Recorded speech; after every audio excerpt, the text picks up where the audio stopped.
Hey everyone, and welcome back to my channel. Today, I'm going to be talking about a simple yet effective way to boost the health of your tomato, pepper, and cucumber plants: baking soda. Benefits of baking soda.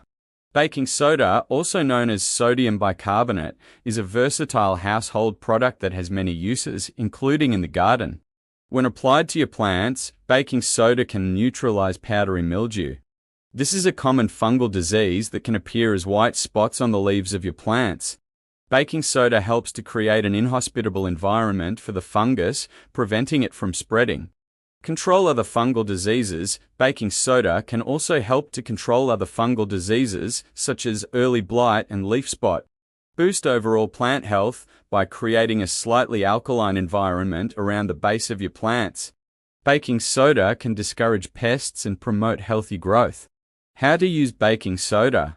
There are two main ways to use baking soda on your tomato, pepper, and cucumber plants. 1. Foliar spray. Mix 1 tablespoon of baking soda with 1 gallon of water in a spray bottle. Shake well to ensure the baking soda is dissolved. Spray the solution directly on the leaves of your plants, making sure to coat both the top and underside. Apply the spray in the early morning or evening when the temperatures are cooler.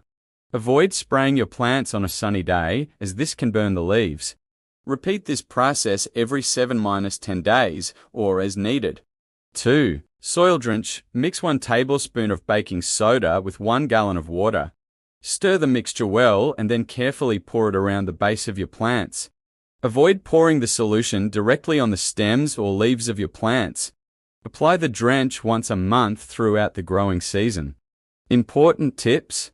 Always test any new product on a small area of your plants first to check for any adverse reactions. Do not overuse baking soda, as it can raise the pH level of your soil too much.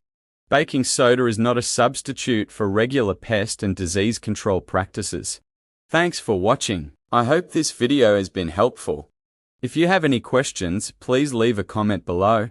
And don't forget to like and subscribe for more gardening tips and tricks.